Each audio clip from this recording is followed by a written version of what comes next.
चलो आज हम रिवाइज करेंगे।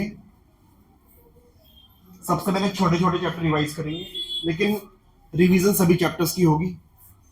चैप्टर सबसे पहले कौन सा करना है, उसके बाद कौन सा करना है, ये मैं अपने हिसाब से अरेंज करूंगा, लेकिन चैप्टर के सारे रिवीजन हम करेंगे। ठीक है, तो सबसे पहले हम सबसे बेसिक चैप्टर रिवाइज करने जा रहे हैं। इसका नाम क्या है? Accounting equation. देखो, सबसे पहले तुम्हें किसी भी चैप्टर को रिवाइज करने बैठ रहे हो तो सबसे पहले तुमको उसका फॉर्मेट जरूर आना चाहिए। फॉर्मेट पता लगना चाहिए, फॉर्मेट बनाना आना चाहिए कि फॉर्मेट कैसे बनता है। तो तुमको याद होगा ही, वैसे मैं रिवाइज भी करा देता हूं एक बार। अकाउंटिंग इक्वेशन का फॉर्मेट जो है ऐसे बनता था। सबसे पहले यहां पर क्या लिखते हैं बोलो? सीरियल नंबर, इधर ट्रांजेक्शंस और इधर इक्वेशन। और इक्वेशन क्या होती बोलो? Assets equals to capital plus liabilities. ये है हमारी अकाउंटिंग इक्वेशन। सुनो मेरी बात ध्यान से, सुनो भी सुनो, 2 मिनट सुनो सब। इस चैप्टर में करना क्या है, ये जो इक्वेशन है assets equals to capital plus liabilities, सुनो ये जो लिखा हुआ है बोर्ड पर, इसी को बोला जाता है अकाउंटिंग इक्वेशन। यही है अकाउंटिंग इक्वेशन। और अकाउंटिंग इक्वेशन क्या हुआ समझ में नहीं आया? कोई बात नहीं, ये दिख रहा है ना पूरा, कोई बात नहीं, कोई नहीं। मेरी बात सुनो सब बच्चे।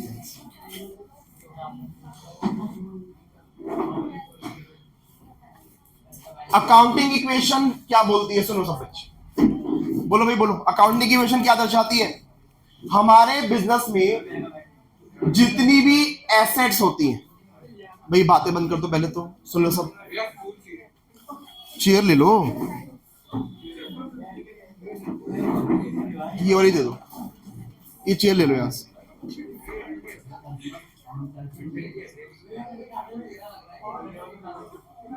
चलो, अरे भाई बातें बंद करो सब, इधर ध्यान लगा लो सब बच्चे। चलो इधर से।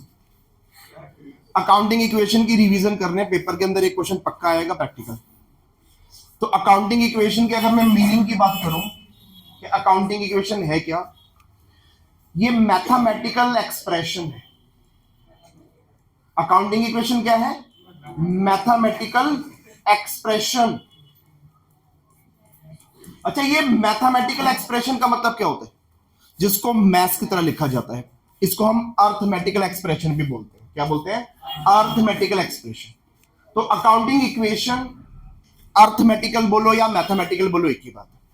अकाउंटिंग इक्वेशन एक अर्थमेटिकल इक्वेशन है, अर्थमेटिकल एक्सप्रेशन है, जो ये दर्शाती है, जो ये शो करती है। क्या शो करती है? कि हमारे बिजनेस में जो एसेट्स होती हैं बराबर होती है हमेशा किसके? Capital and liabilities. किसी भी चैप्टर को करने का फॉर्मेट तुमको आना चाहिए। अकाउंटिंग इक्वेशन का फॉर्मेट कैसे बनता है? ये रहा, ये रहा, ये देखो, ये है अकाउंटिंग इक्वेशन का फॉर्मेट। किसी बच्चे ने अगर ये चैप्टर नहीं भी कर रखा तो मैं यहां पर डिटेल में सिखाऊंगा, तो समझ लेना थोड़ा सा। ठीक है, तो अकाउंटिंग इक्वेशन का ये फॉर्मेट है। सब चैप्टर्स के अपने अपने फॉर्मेट है, अलग अलग तरीका है काम करने का। तो अकाउंटिंग इक्वेशन का ये फॉर्मेट है। सबसे पहले यहां पर लिखते हैं सीरियल नंबर 1 2 3 4 5। यहां लिखेंगे ट्रांजेक्शन, क्वेश्चन उठा के टेप देना है, कुछ नहीं करना। और उस ट्रांजेक्शन का जो इफेक्ट है, उस ट्रांजेक्शन का इफेक्ट हमें अपनी अकाउंटिंग इक्वेशन में दर्शाना है, जिसको ऐसे यहां लिखा जाता है assets equals to capital plus liabilities. अब क्वेश्चन में क्या होगा? हमें क्वेश्चन में कुछ ट्रांजेक्शंस दे रखी होंगी, हमें क्वेश्चन में कुछ ट्रांजेक्शंस दे रखी होंगी और बोलेगा प्रिपेयर अकाउंटिंग इक्वेशन। तो सबसे पहले एक बेसिक क्वेश्चन से रिवाइज करते हैं, फिर जितनी ट्रांजेक्शन आज रिवाइज कर पाएंगे कर लेंगे। ठीक है, एक दो दिन तो ले गए। चैप्टर छोटा सा चैप्टर है, 1 या 2 क्लास का, ये ज्यादा बड़ा है नहीं। ठीक है, एक बेसिक से क्वेश्चन से हम बात को सीखते हैं। देखो, मैंने एक क्वेश्चन लिखा हुआ है, बिल्कुल बेसिक क्वेश्चन है ये। बिल्कुल शुरुआत, जब तुम 11th क्लास में एडमिट हुए थे यहाँ पर, तो तुम्हें याद होगा मैंने तुम्हें ऐसे ही क्वेश्चन करवाया था स्टार्टिंग में। तो आओ सब बच्चे ध्यान से सुनिए। कहता है प्रिपेयर अकाउंटिंग इक्वेशन। आ रहा है इधर से आगे? चल बैठ जा बैठ जा बैठ,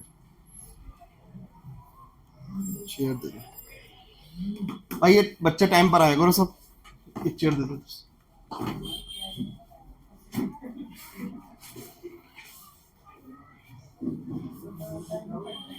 चलो इधर फोकस रखो, तुम्हारे सामने एक क्वेश्चन लिखा हुआ है, कहता है प्रिपेयर अकाउंटिंग इक्वेशन। सब बच्चे ध्यान देंगे, नीचे कुछ ट्रांजैक्शंस दे रखी है और अकाउंटिंग इक्वेशन बनाना है। और सबसे पहले क्या बोलता है बोलो, कहता है started business with cash 1 lakh.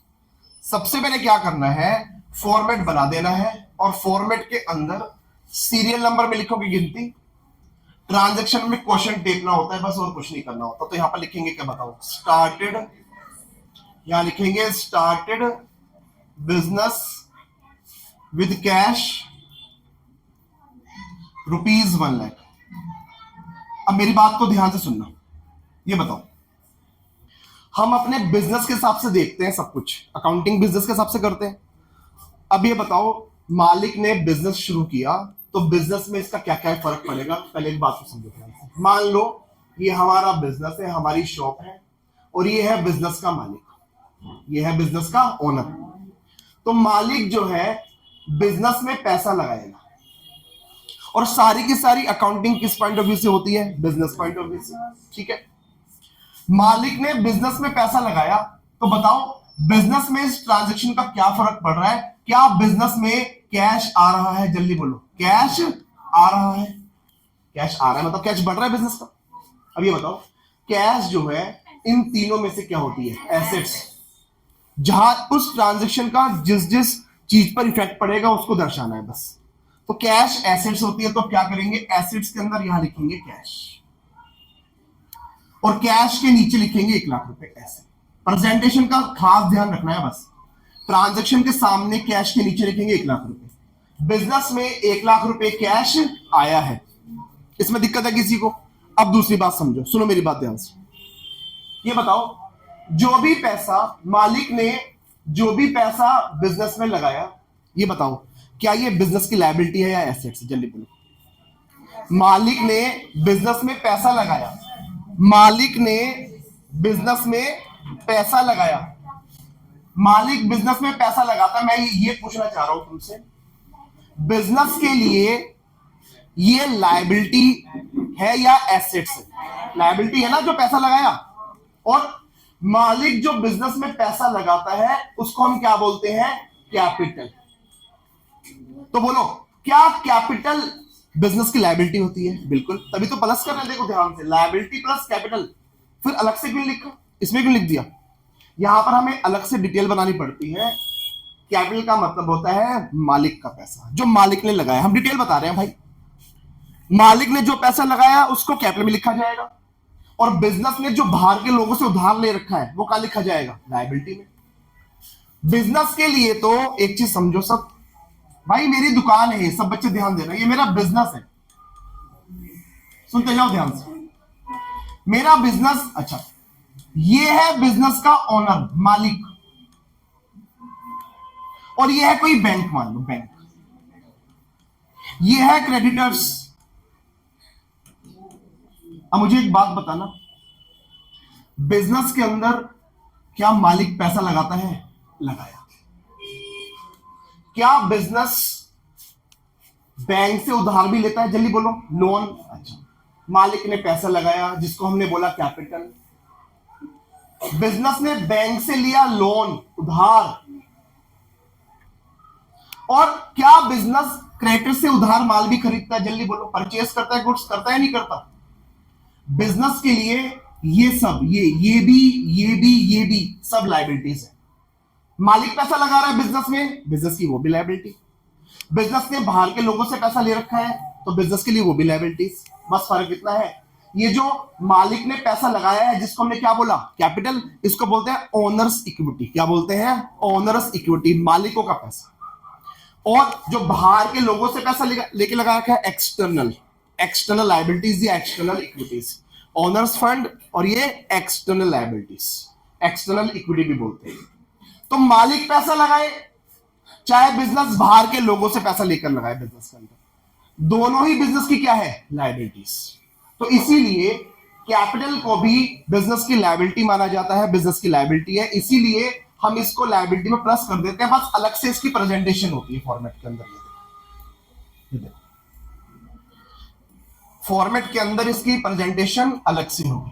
तो ये जो बिजनेस में 1 लाख रुपए का कैश आया है, तो ये बिजनेस की क्या है, लायबिलिटी भी तो है। तो कौन से नाम से लायबिलिटी, कैपिटल। तो इस 1 लाख को कहां लिखा जाएगा, कैपिटल के नीचे। और एक चीज याद रखना, इस चैप्टर में जो भी ट्रांजेक्शन्स होंगी हमेशा, ये जो हमारी लेफ्ट हैंड साइड है, एसेट्स वाली साइड, हमेशा लेफ्ट हैंड साइड बराबर होंगी किसके, राइट हैंड साइड। हमेशा हर ट्रांजेक्शन के बाद चेक करना, हर ट्रांजेक्शन के बाद हमारी लेफ्ट हैंड साइड हमेशा बराबर रहेगी किसके, राइट हैंड साइड। क्या तक दिक्कत है किसी को, और सुनो। अब पॉइंट नंबर 2 उठाएंगे हम। पॉइंट नंबर 2, क्वेश्चन में पॉइंट नंबर 2 में क्या लिखा हुआ है, देखो क्या आता है, परचेज्ड गुड्स फॉर कैश। हमने गुड्स खरीदा है कैश में 20,000 रुपए का, एंड क्रेडिट में भी खरीदा है 30,000 रुपए का। हमने माल खरीदा, गुड्स खरीदा। पहले बताओ गुड्स क्या, गुड्स वो जो लिखी है सब चीजें, गुड्स हमारी एसेट्स है, कैपिटल है, लायबिलिटी किस में आएगा, एसेट्स के अंदर। एसेट्स के अंदर गुड्स का एक कॉलम बन जाएगा। और वो जो हमने माल खरीदा है, गुड्स खरीदा है, कुछ तो कैश में खरीदा है और कुछ उधार में खरीदा है ना। आ जाओ जरा, सबसे पहला काम तो यही रहेगा, ट्रांजेक्शन को यहां लिख दिया जाएगा। अभी मैं एक क्वेश्चन फुल फ्लैश तरीके से बता रहा हूं, उसके बाद मैं लिखूंगा नहीं, मैं सिर्फ कॉन्सेप्ट समझाऊंगा, ठीक है ना। तो यहां पर लिखेंगे परचेज्ड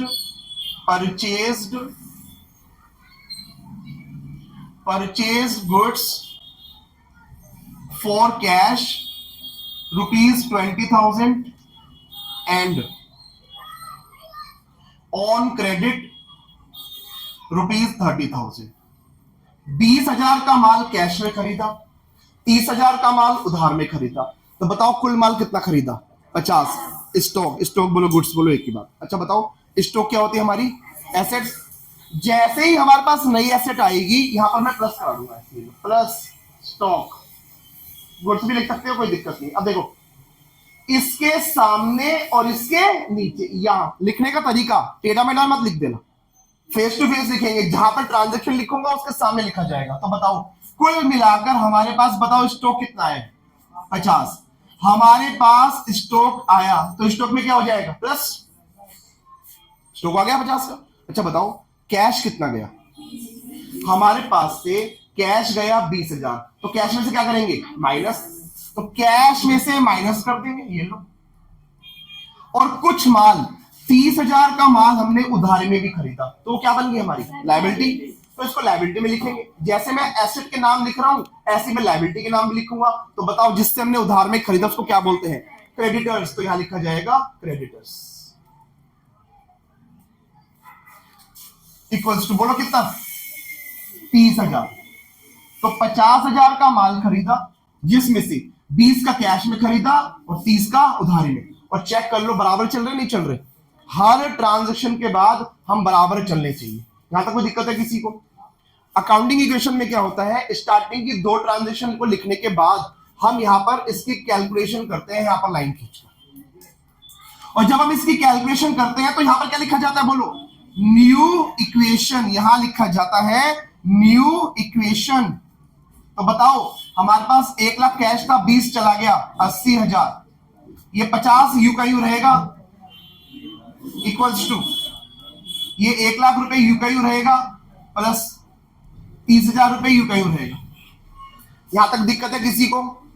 पॉइंट नंबर 3। अच्छा स्टार्टिंग में अकाउंटिंग इक्वेशन में स्टार्टिंग की 2 ट्रांजैक्शन को करने के बाद हम नई इक्वेशन बना देते हैं। स्टार्टिंग में 2 ट्रांजैक्शन के बाद नई इक्वेशन बनती है, इसके बाद हर ट्रांजैक्शन के बाद नई इक्वेशन बनेगी। स्टार्टिंग में तो 2 के बाद बनती है, और इसके बाद कर लो, स्टार्टिंग में 2 ट्रांजैक्शन के बाद न्यू इक्वेशन बनती है, और फिर उसके बाद हर ट्रांजैक्शन के बाद क्या बनेगी, न्यू इक्वेशन। अब पॉइंट नंबर 3 देखो क्या बोलता है।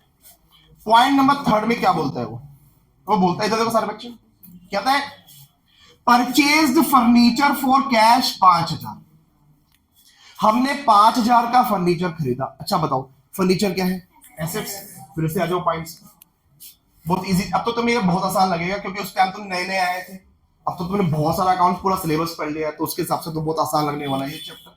तो पॉइंट नंबर थर्ड है परचेज्ड फर्नीचर। कितने रुपए थे? रुपए कितने थे पता है? Purchased furniture rupees 5,000। अब जरा सुनो, ये बताओ हमने खरीदा क्या है? बोलो फर्नीचर। अब ये बताओ फर्नीचर इनमें से क्या है? हमारी एसेट। जैसे ही हमारे पास नई एसेट आएगी यहां पर करेंगे हम यहां पर प्लस। बोलो फर्नीचर। लो फिर से देखो, अब देखो फर्नीचर के नीचे लिखना है और उसके सामने बताओ कितना फर्नीचर आया? 5,000 का। और ये चेक कर लेना कि हमने कैश में खरीदा या उधार में। तो बताओ कैसे खरीदा? कैश में। तो कैश में से माइनस कर देंगे। ब्रैकेट का मतलब क्या होता है? अकाउंट्स में माइनस करना। स्टार्टिंग में हमने 2 के बाद न्यू इक्वेशन बनाई थी, इसके बाद तो हर ट्रांजेक्शन के बाद न्यू इक्वेशन बनेगी। स्टार्टिंग में 2 के बाद बनती है, उसके बाद फिर हर ट्रांजेक्शन के बाद बनती है न्यू इक्वेशन। तो ये कितना हो जाएगा? 75,000 प्लस 50,000 प्लस 5,000 इक्वल्स टू ये 1,00,000। ऐसा कैसा उतरेगा? प्लस 30,000। चेक करके बताओ क्या बराबर चल रहे हैं हम? ये भी एक 30 है और वो भी एक 30 है, बराबर चल रहे हैं। उसके बाद उठाएंगे पॉइंट नंबर 4। तो पॉइंट नंबर 4 में क्या बोलता है? देखो क्या आता है? Sold goods. हमने गुड्स बेचे हैं, वो भी कैश में बेचा है 10,000 रुपए का। हमने गुड्स बेचा है 10,000 रुपए का, वो भी कैश में। आ जाओ पॉइंट नंबर 4। तो लिखेंगे यहां पर sold goods, sold goods for cash rupees 10,000। बोलो बच्चों क्या क्या फर्क पड़ेगा? हमारे पास क्या आएगा? कैश आएगा। हमने गुड्स बेचा है तो कैश हमारे पास आएगा। तो कैश में तो प्लस करेंगे 10,000 रुपये, कैश में प्लस कर देंगे और स्टॉक में से माइनस, इसी स्टॉक में से माइनस कर देंगे 10,000 रुपये। ये लो बात खत्म। फिर बनेगी न्यू इक्वेशन। ये लो बोलो भाई बोलो, ये हो गया कितना? बोलो 85,000 प्लस 50 का स्टॉक था हमारे पास, 10 का चला गया है, 40 का बच गया, प्लस 5,000 यू का ही उतरेगा। अच्छा इक्वल्स टू 1,00,000 यू का ही उतरेगा, प्लस 30,000 यू का ही उतरेगा। सारी ट्रांजेक्शन हो गई है। उसके बाद बंद करेंगे और यहां पर डबल अंडरलाइन के साथ इसको खत्म करेंगे। यहां पर एक ही खींच देंगे। ये सबसे बेसिक, मतलब इसमें इस क्वेश्चन में हमने सिर्फ ये सीख लिया। इतना आसान क्वेश्चन तो नहीं आएगा पेपर में, बस ये सीख लिया कि काम करना कैसे होता है। तो अकाउंटिंग इक्वेशन में इस तरीके से फॉर्मेट बनाकर काम किया जाता है। यहां पर ट्रांजैक्शन लिखी जाती है, उसका इफेक्ट यहां पर लिखा जाता है। आगे चलते हैं। आगे से अब हम कुछ ट्रांजैक्शन को सीखने जा रहे हैं। सब बच्चे ध्यान से मेरी बात को सुनते जाना और कोशिश करना उसको आंसर देने की तुम। ठीक है, बहुत सारा अकाउंट्स पढ़ लिया है ऑलरेडी। करने से पहले एक बात को समझो, जब भी बिजनेस में कोई एक्सपेंस होता है या बिजनेस का लॉस होगा, अगर बिजनेस में कोई एक्सपेंस होता है, कोई खर्चा होता है या बिजनेस का लॉस होता है, तो बताओ इसकी वजह से बताओ कैपिटल पर क्या इफेक्ट पड़ता होगा? कैपिटल बढ़ती होगी या घटती होगी? माइनस हो जाती होगी। कैपिटल रिड्यूस हो जाएगी। बिजनेस में कोई खर्चा है या लॉस हो रहा है तो कैपिटल घटेगी। और अगर बिजनेस में कोई इनकम हो रही है, बिजनेस में कोई इनकम या कोई प्रॉफिट हो रहा है, तो बताओ इससे कैपिटल पर क्या फर्क पड़ेगा? कैपिटल बढ़ेगी। फॉर एग्जाम्पल, सब बच्चे ध्यान दें, एग्जाम्पल सुनो सब।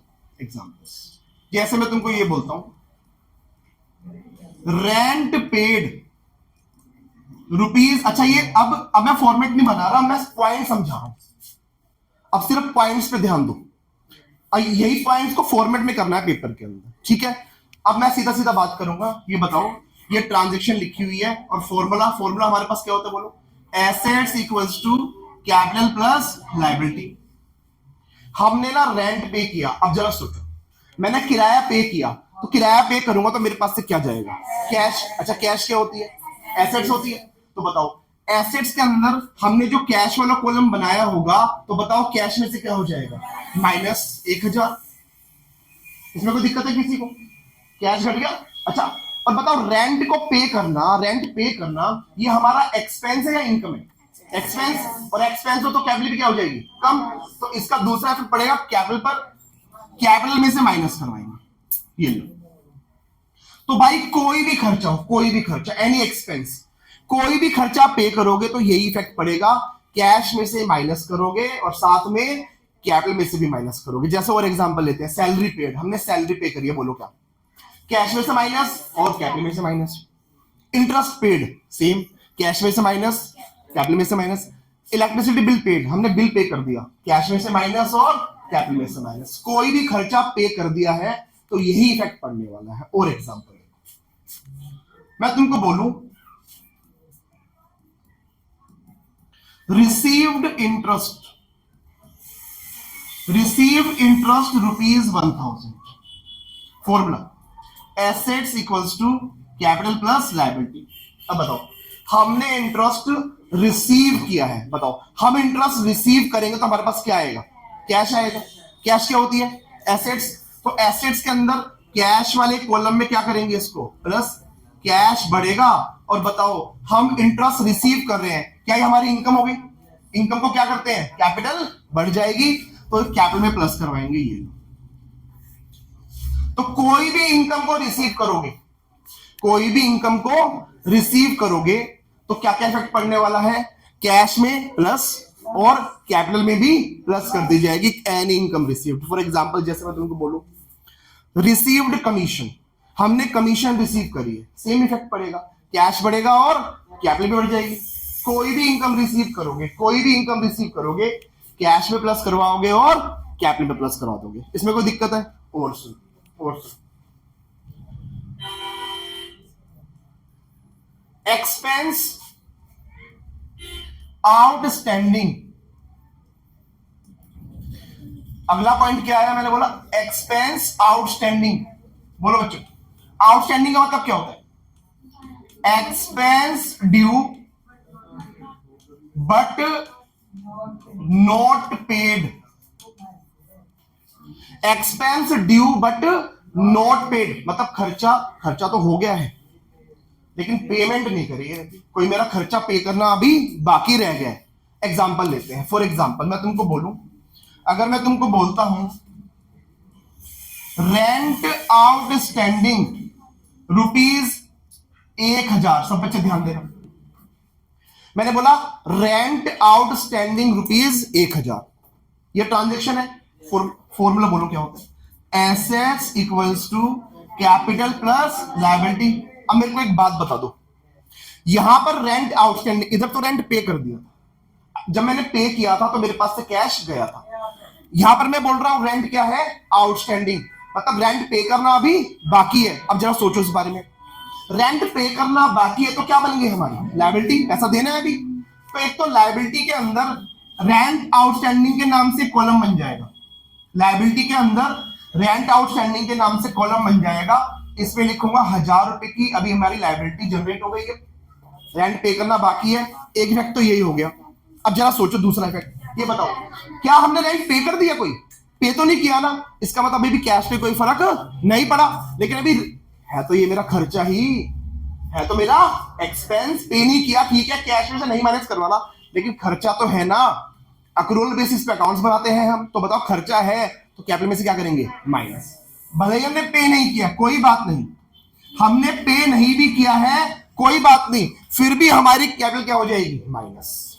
अक्रूवल बेसिस पे अकाउंट्स बनते हैं, खर्चा पे किया हो चाहे ना किया हो, इस साल का है तो रिपोर्ट किया जाएगा, ये तो बहुत बार हमने पढ़ भी रखा है, ठीक है। और सुनो, और सुनो, तो कोई भी खर्चा, सुन लो ध्यान से, कोई भी खर्चा आउटस्टैंडिंग होगा, any expense which is outstanding, same treatment. अगर मैं तुमको बोलूं सैलरी आउटस्टैंडिंग, सेम ट्रीटमेंट होगी, रेंट के नाम पे क्या लिख देंगे, प्लेस पर सैलरी लिख देंगे। इंटरेस्ट आउटस्टैंडिंग, उसके प्लेस पे क्या लिख देंगे, इंटरेस्ट। तो कोई भी खर्चा अगर आउटस्टैंडिंग है, कोई भी खर्चा, सेम ट्रीटमेंट होगी, लायबिलिटी में प्लस करेंगे और कैपिटल में से माइनस करेंगे, एनी एक्सपेंस। और सुनो,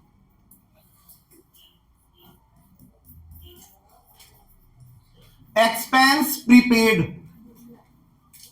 एक्सपेंस प्रीपेड, एक्सपेंस प्रीपेड का मतलब क्या होता है, expense paid in advance, expense paid in advance.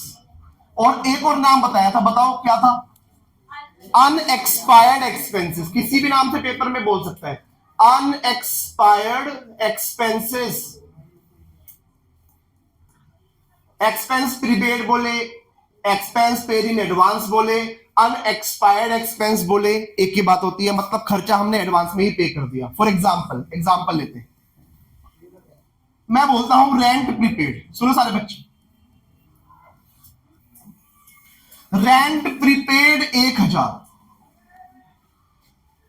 Formula assets equals to capital plus liabilities. मैंने ना ये रूम रेंट पे लिया और इसका किराया आज एडवांस में देकर आ गया मकान मालिक को। अब जरा सोचो इसका क्या क्या इफेक्ट पड़ेगा। मेरी जेब से क्या चला गया? कैश। मैंने रेंट एडवांस में दे दिया है तो मेरी जेब से एक तो कैश चला गया। अच्छा, कैश क्या होती है? एसेट्स। तो एसेट्स के अंदर कैश वाले कॉलम में, एसेट्स के अंदर कैश वाले कॉलम में कैश में से क्या करेंगे? इसको माइनस कर देंगे 1000 रुपए। इसमें कोई दिक्कत? अब एक बात बताना, मैंने इस रूम का किराया एडवांस में पे कर दिया था, तो बताओ क्या इस रूम को यूज करना अब मेरा राइट बन गया, अधिकार बन गया? और अधिकार का मतलब एसेट्स, एसेट्स बन गई ना। तो इसी के अंदर, एसेट्स के अंदर ही एक और कॉलम बनेगा, किस नाम से? रेंट प्रीपेड के नाम से, रेंट प्रीपेड के नाम से, और यहां लिखेंगे 1000। और एग्जांपल लेते हैं, हम मोबाइल रिचार्ज कराते हैं। एक बात बताओ, मैंने आज मोबाइल रिचार्ज करवाया, तो बताओ मेरी जेब से क्या चला गया? कैश। मेरी जेब से कैश तो चला गया। अब बताओ क्या उस मोबाइल पे बात करने का एक राइट मिलेगा मेरे को? अब मैं बात करूंगा, टॉक टाइम मिलेगा, तो क्या बन जाएगी हमारी? एसेट्स। बातें करने का अधिकार मिल गया। तो कोई भी खर्चा, कोई भी खर्चा अगर प्रीपेड है, कोई भी खर्चा अगर प्रीपेड है, any expense which is prepaid, तो सेम ट्रीटमेंट होगी। भाई अगर कोई दिक्कत हो रही है तो बाहर बैठ जा सकता है, कोई दिक्कत नहीं मुझको। कोई भी खर्चा प्रीपेड है, कोई भी खर्चा प्रीपेड है, तो कैश में से माइनस कर देंगे और एसेट्स के अंदर एक नया कॉलम बन जाएगा उसके नाम से। इसमें कोई दिक्कत किसी को? Any expense which is prepaid, same treatment हो जाएगी। और देखो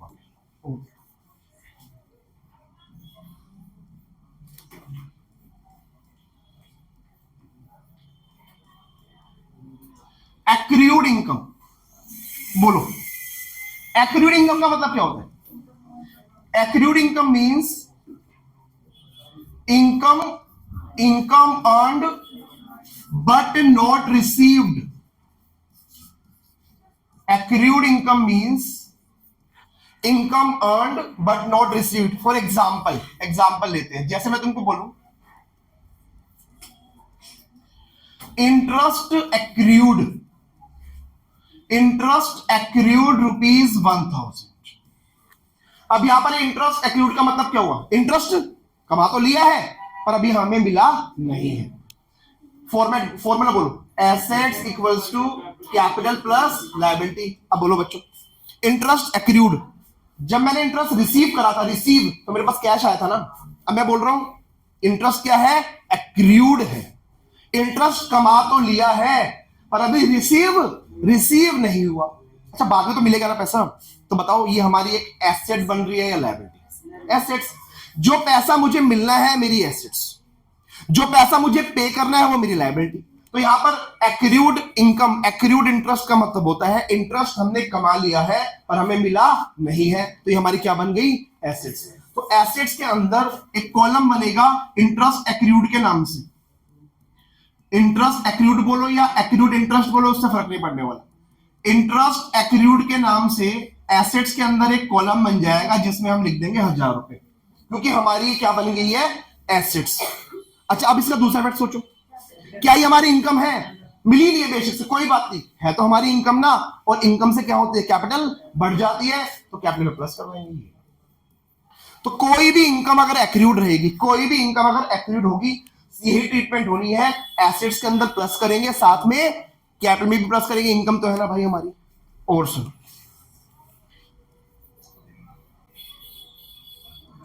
unearned income, unearned income, unearned income का मतलब होता है income received in advance, income, income received in advance. सुन लो बच्चों ध्यान से, मान लो 1000 रुपए की, फॉर्मूला बोलो, कोई एग्जांपल ले लेते हैं। उसने बोला कमीशन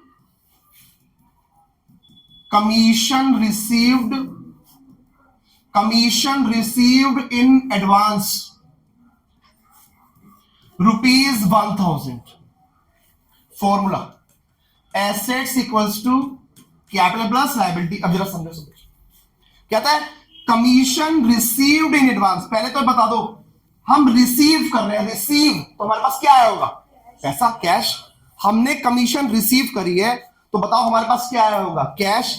कैश क्या होती है? एसेट्स। तो एसेट्स के अंदर कैश में तो प्लस कराऊंगा ₹1000। पहले बताओ इसमें कोई दिक्कत है किसी को? पैसा आया हमारे पास, कैश आ गया। अच्छा बताओ, मैंने ना इनकम कमाई भी नहीं और पैसा पहले ही ले लिया। मैंने पैसा पहले ही ले लिया तो ये हमारी क्या बन गई? लायबिलिटी। अब काम करना पड़ेगा, पैसा लिया है तो काम करना पड़ेगा, तो ये हमारी क्या बन गई? लायबिलिटी। तो लायबिलिटी के अंदर लिखेंगे।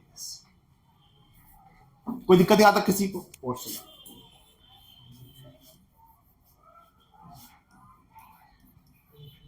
Sold goods costing rupees 10,000 at a profit of 20% for cash. सुन लो बच्चों ध्यान से, फॉर्मूला बोलो पहले तो। Assets equals to capital plus liability. वो बोलता है हमने ना माल बेचा है, हमने गुड्स बेचा है, 10,000 का माल था और उसको हमने 20% के प्रॉफिट पे बेच दिया, वो भी कैश में। 10,000 का माल 20% के प्रॉफिट पे कैश में बेचा। मुझे एक बात बताओ, सुनो सब इधर ध्यान सुनो, ये बताओ 10,000 का गुड्स था, इसको हमने 20% के प्रॉफिट पे बेचा। पहले बताओ 10,000 का 20% कितना होता है? 2,000। 10,000 का 20% 2,000। हमने ये 10,000 का माल 20% के प्रॉफिट पे बेचा, तो बताओ कितने में बेचा? 12,000 में, वो भी कैसे? कैश में। तो मुझे इसका इफेक्ट दिखाना है। ये बताओ 10,000 का स्टॉक 12 में बेचा, बोलो हमारे पास कैश कितना आया? कैश आया 12,000। कैश क्या होती है? एसेट्स। एसेट्स के अंदर कैश वाले कॉलम में 12,000 रुपए लिखे जाएंगे। इसमें कोई दिक्कत है किसी को? कैश आया 12,000। अच्छा बताओ हमारे पास से स्टॉक कितना है? स्टॉक क्या 10 का? स्टॉक क्या होती है? एसेट्स। एसेट्स के अंदर ही हमने स्टॉक का कॉलम बनाया होगा, स्टॉक में से क्या करेंगे बोलो? माइनस करेंगे 10,000 रुपए। अच्छा बताओ 10 का स्टॉक 12 में बेचा था, स्टॉक गया 10 का, कैश आया 12। इस वाले केस में 2,000 का हमारा क्या हो गया? प्रॉफिट हो गया। और प्रॉफिट को क्या करते हैं? कैपिटल में ऐड। चेक करके बताओ बराबर चल रहे नहीं चल रहे? हमारी लेफ्ट हैंड साइड बराबर है या नहीं है? बराबर है, बराबर चलने चाहिए। अच्छा अगर लॉस होता तो उल्टा हो जाता। लॉस के केस में कैपिटल में से क्या कर देता? माइनस कर देता। लेकिन बराबर चलने चाहिए, हमारी लेफ्ट हैंड साइड हमेशा बराबर होनी चाहिए राइट हैंड साइड। और सुनो, उसने बोला sold goods costing ₹10,000 at loss of 20% for cash. सुनो बच्चों ध्यान से, फॉर्मूला बोलो। Assets equals to capital plus liability. अब यहां पर देखो क्या हुआ, 10,000 की कॉस्ट का माल 20% के लॉस पे बेचा। अब मैं इसकी बात कर रहा हूं, माल 10,000 रुपए का था, उसको हमने 20% के लॉस पे बेचा। 10,000 का 20% कितना हुआ? 2,000। तो बताओ माल कितने में बेचा? 8,000 में।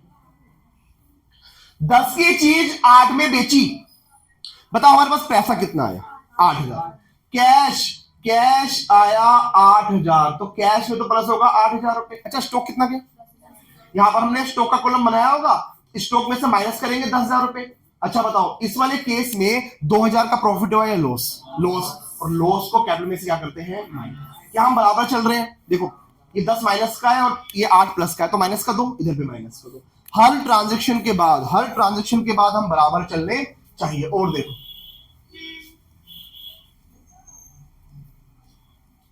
Sold goods costing ₹30,000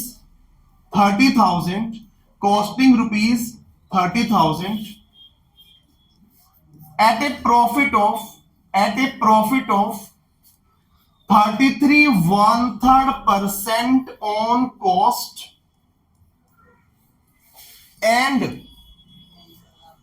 received 1/4 amount in cash। इसको समझना सब बच्चे ध्यान से, इसको समझो भाई। फॉर्मूला बोलो पहले तो, assets equals to capital plus liability. ये फॉर्मेट के अंदर काम करना सारा का सारा, बस पॉइंट समझा रहा हूं मैं, सब बच्चे ध्यान देना जरा, इसको समझे।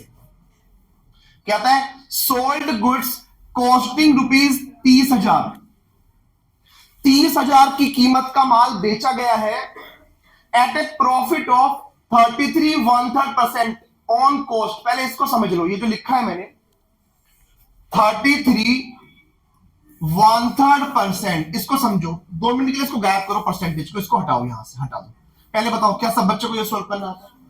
33 1/3 कैसे करते हैं?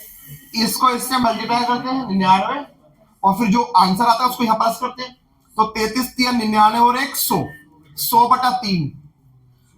ये मैंने सिर्फ इसको सॉल्व किया है, इसको सॉल्व किया तो ये आया, ठीक है। अब इसके साथ में क्या लगा हुआ था? परसेंटेज। अच्छा, परसेंटेज का मतलब क्या होता है? 1/100। परसेंटेज का मतलब क्या होता है? 1/। अब इसको सॉल्व करूंगा तो 1/100 आएगा, इसको सॉल्व किया तो 100/3। परसेंटेज का मतलब होता है 1/3। ये बात तो बहुत बार आ चुकी है वैसे भी। अच्छा, 100 से 100 कट गया तो बचा क्या? 1/3। तो इस पूरे का मतलब होता है 1/3। वो ये कहना चाहता है हमने ना माल बेचा है, ध्यान सुनो साथ, हमने माल बेचा है वो भी कॉस्ट के 1/3 प्रॉफिट पर। जो भी हमारी कॉस्ट थी, कॉस्ट का 1/3 प्रॉफिट पर माल बेचा गया है। अच्छा बताओ कॉस्ट कितनी थी? बोलो कॉस्ट कितनी थी बच्चों? कॉस्ट 30,000 रुपए थी। कॉस्ट 30,000 रुपए थी और इस 30,000 का 1/3 प्रॉफिट कमाकर हमने माल बेचा। तो बताओ 30,000 का 1/3 करो पहले, तो कितना हो गया? ये 10,000। ये प्रॉफिट है। 30,000 की कॉस्ट थी और 30,000 की कॉस्ट वाला माल 10,000 के प्रॉफिट पे बेचा। तो बताओ हमने माल कितने में बेचा? 40 में। 30,000 का माल 1/3 प्रॉफिट पे बेचा, तो 30,000 का 1/3 कितना हुआ? 10,000। तो 30,000 का माल 10,000 के प्रॉफिट पे बेचा, तो कितने में बेचा? 40। फिर आगे और भी बोलो, आगे कहता है and received 1/4 amount in cash. अब ये बताओ बच्चों, क्या हमारे पास 40,000 रुपए आने कुल, लेकिन 40,000 का सिर्फ और सिर्फ कितना मुझे कैश मिला? 1/4। तो 40 का 1/4 करो, कितना हो गया? ये 10,000। अब जरा एक बात बताना, हमारे पास कुल मिलाकर 40,000 रुपए आने थे, एग्री करो इस बात से, लेकिन आया कितना? आया मेरे पास 10,000। तो कितना नहीं आया अभी? 30,000 नहीं आया। ये तो कैश आ गया मेरे पास। तो ये बताओ क्या ये उधार रह गया? ये उधार रह गया। दोबारा देखो, पूरा दोबारा देखो, पूरा दोबारा देखो। 30,000 का माल था, ये उसकी कॉस्ट है। 30,000 की कॉस्ट वाला माल 1/3 प्रॉफिट पे बेचा, तो मैंने पहले इसका 1/3 प्रॉफिट निकाल लिया 10,000। तो बताओ 30,000 का गुड्स 10,000 के प्रॉफिट पे बेचा, तो कितने में बेचा? 40 में। हमने 40,000 का माल बेचा हुआ है टोटल, और उस 40 में से भी कितना परसेंट पैसा आया है? 1/4। तो 40,000 का 1/4 यानी कि 10,000 रुपए हमारे पास कैश आ गए हैं, तो कितना पैसा नहीं आया है? 30,000। अब मुझे इसकी पुटिंग करनी है इक्वेशन पर। अब जरा ध्यान देना, एक एक करके बात करेंगे। सबसे पहले ये बता दो, हम गुड्स बेच रहे हैं तो हमारे पास से स्टॉक जा रहा है, स्टॉक गया। अच्छा बताओ स्टॉक कितना गया? हर्ष स्टॉक कितना गया? 30 का स्टॉक गया। 30 का स्टॉक क्या होती है बोलो? एसेट्स। तो एसेट्स के अंदर स्टॉक में से 30,000 क्या करेंगे बोलो? माइनस। इसमें कोई दिक्कत? अच्छा बताओ 30 का तो स्टॉक चला गया। अच्छा प्रॉफिट कितना हुआ था? प्रॉफिट 10 का हुआ था हमारा, और प्रॉफिट से कैपिटल बढ़ेगी। ये लो कैपिटल में प्लस करवाएंगे, इसमें कोई दिक्कत है किसी को? अच्छा बताओ कैश कितना आया? कैश भी 10,000 आया इस क्वेश्चन में। तो कैश क्या होती है? एसेट्स। तो एसेट्स के अंदर कैश में प्लस करवाएंगे 10,000 रुपए, इसमें कोई दिक्कत है किसी को? अच्छा कितना पैसा आया ही नहीं है? 30,000। और जो पैसा आया ही नहीं है, इसका मतलब क्या वो माल मैंने उधार में बेचा हुआ है, और जिसको मैंने उधार में बेचा उसको क्या बोलते हैं? डेटर्स। जिसको उधार बेचा गया है माल, उसको क्या बोलते हैं? डेटर्स। और डेटर्स क्या होती है? एसेट्स। डेटर्स क्या होती है? डेटर कौन? जिसको हमने उधार दिया, बाद में पैसा मिलेगा, तो एसेट्स। क्रेडिटर लायबिलिटी होती है, डेटर क्या होती है? Debtor assets. तो एसेट्स के अंदर एक कॉलम बनेगा डेटर्स के नाम से, और बताओ इसमें कितना पैसा लिखूंगा? 30,000 मिलने हैं, 30,000 रुपए लिख दे जाएंगे। वापस देखो एक बार, स्टॉक गया 30 का, स्टॉक में से -30, फायदा कितना हुआ था? 10 का। ये लो, कैश कितना आया? 10, उधार कितना रह गया? 30। चेक करके बताओ बराबर है? बराबर है। इसमें कोई दिक्कत है किसी को? और चलो आगे चलो, सब बच्चे ध्यान देना।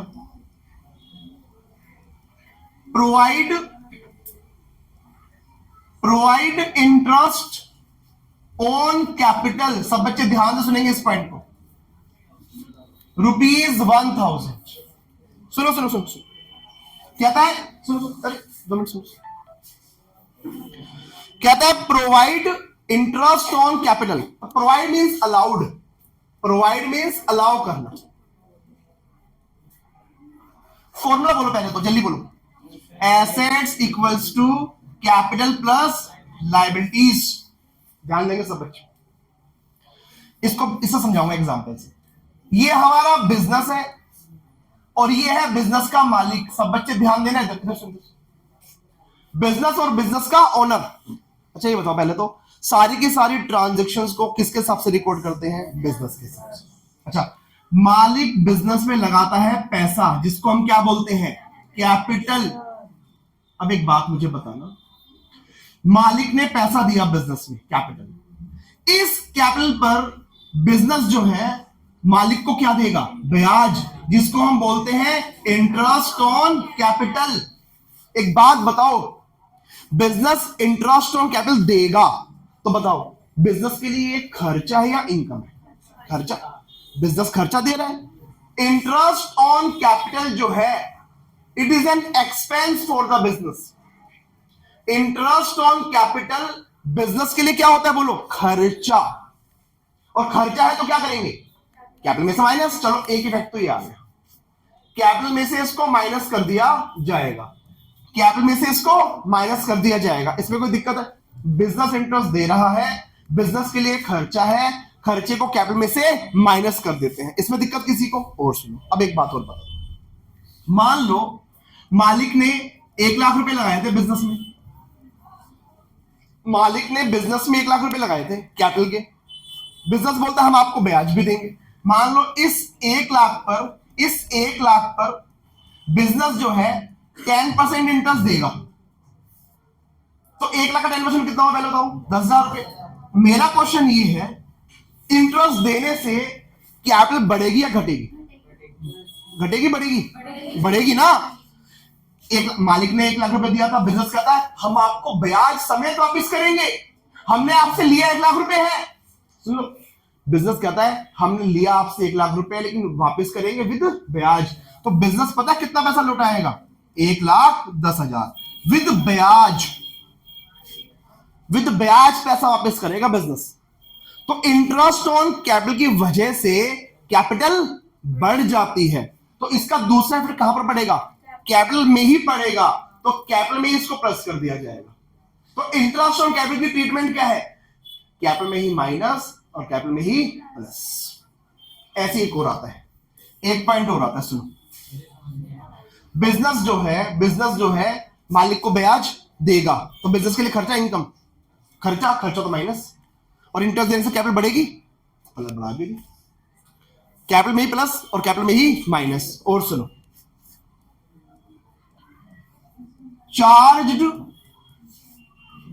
चार्ज इंटरेस्ट ऑन ड्रॉइंग्स, ये समझो सारे बच्चे, ₹1,000 मान लो।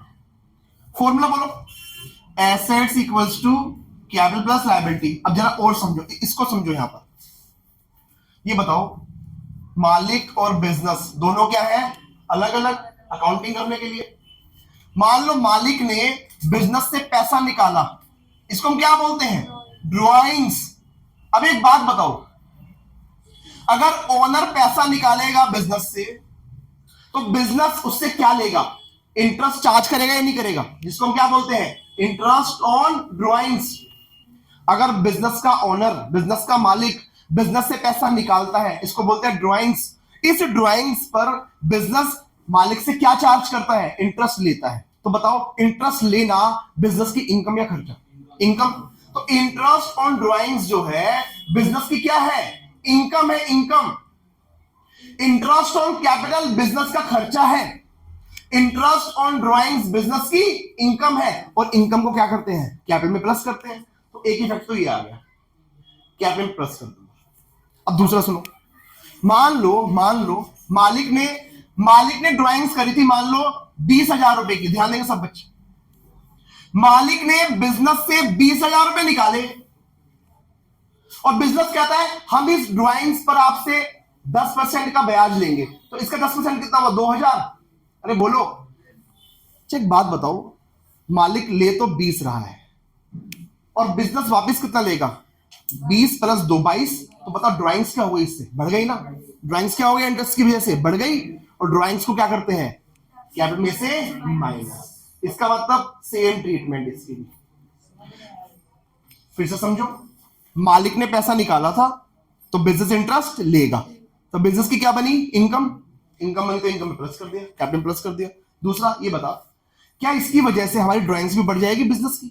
और ड्राइंग्स को क्या क्या इफेक्ट होता है? ड्राइंग्स करने से कैपिटल कम हो जाती है, घट जाती है। तो यानी कि इंटरेस्ट ऑन कैपिटल और इंटरेस्ट ऑन ड्राइंग्स की सेम ट्रीटमेंट है। कैपिटल में ही प्लस करना है और कैपिटल में ही माइनस करना है। यहां तक की बात समझ में आ गई? ये सारे के सारे, अब देखो बहुत सारे बच्चों किसी के पास ये कॉपी नहीं है, इसको बंद कर दो।